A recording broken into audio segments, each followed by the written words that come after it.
Bangladesh nationalist party के तारिक रहमान और जमात इस्लामी के डॉक्टर शफीकुर रहमान दोनों ही मजबूत पोजीशन का दावा कर रहे हैं। इस वक्त आप वहां मौजूद हैं, वक्त गुजारा है आपने, मुलाकातें की हैं आपने, जमीनी हकाइक आपको क्या नजर आ रहे हैं दोनों पार्टीज की हिमायत के हवाले से?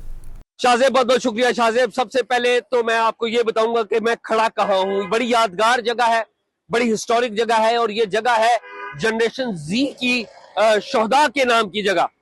इस जगह को शाहबाग चौक कहा जाता था, लेकिन 1 जुलाई 2024 से 5 अगस्त 2024 के दरमियान 36 दिनों के दरमियान जो वाकयात हुए, उन वाकयात में कमोबेश 1450 तलबा और तालिबात की हलाकतों या शहादतों की खबरें आई। उनकी याद में ये यादगार बनाई गई है, जिसे शोहदा की यादगार के तौर पर याद किया जाता है। इस चौक को अब उस्मान हादी चौक भी कहा जाता है। आप देख सकते हैं उस्मान हादी लीडर हैं जिनको शहीद किया गया था या जिनको बेईमाना तौर पे कत्ल किया गया था।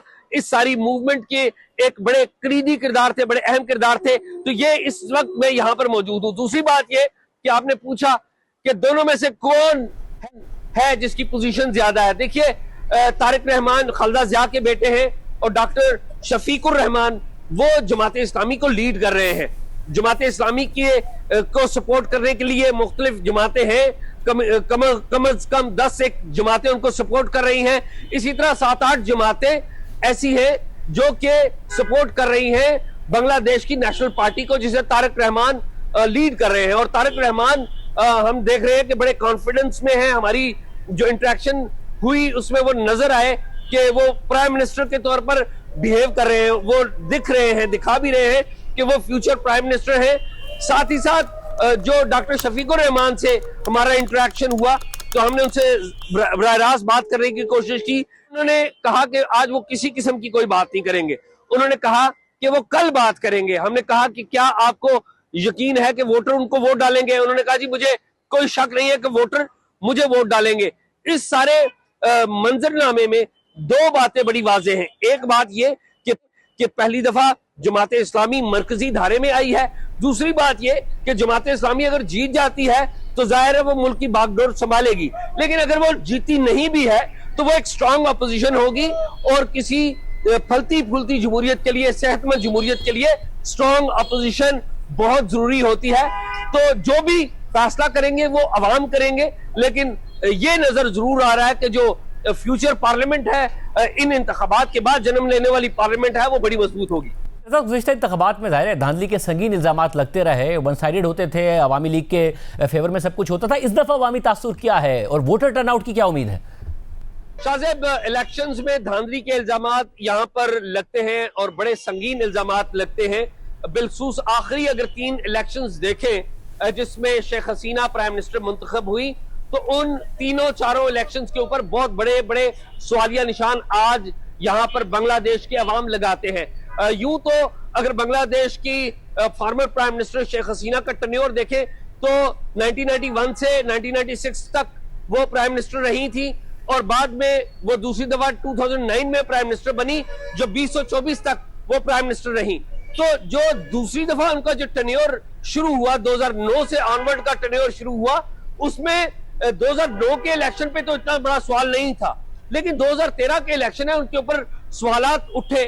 फिर 2018 के इलेक्शन के ऊपर उस धांधली के इल्जामात आए और 2024 के इलेक्शन के ऊपर तो बड़े ही संगीन किस्म के सवालात उठे। और जब ये तहरीक चल रही थी तो एक साबिक जो चीफ इलेक्शन कमिश्नर हैं उनके गले में जूतों का हार डालकर यहां पर सड़कों पर मार्च भी कराया गया था। तो इतने संगीन इलेक्शन की रिगिंग के इल्जामात रहे हैं। लेकिन चूंकि ये इलेक्शन हो रहा है खास कॉन्टेक्स्ट में, क्योंकि स्टूडेंट्स ने एक मूवमेंट चलाई है, जनरेशन जी ने एक मूवमेंट चलाई है, जिसके बाद ये इलेक्शन हो रहा है, इसके ऊपर उस एतबार से कोई जिसे कहे इन कॉन्फिडेंस लोगों का नहीं है, या आप ये कि कॉन्फिडेंस है लोगों का, तो बिल्कुल कॉन्फिडेंस है और लग यही रहा है कि लोग आएंगे।